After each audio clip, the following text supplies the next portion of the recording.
boucle la frontière. Une frontière qui restera fermée, d'autant que Rabat redoute la contagion islamiste.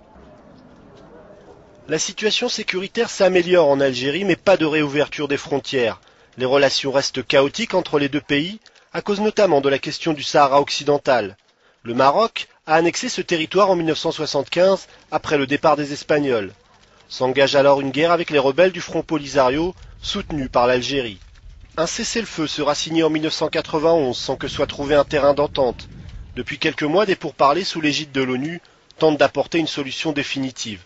C'est très difficile parce que les Marocains disent il faut découpler le Sahara des relations bilatérales, ayons de bonnes relations bilatérales et on verra comment le dossier du Sahara va avancer. Et les Algériens disent non, il faut prendre l'ensemble des choses et le Sahara est au centre de la discussion.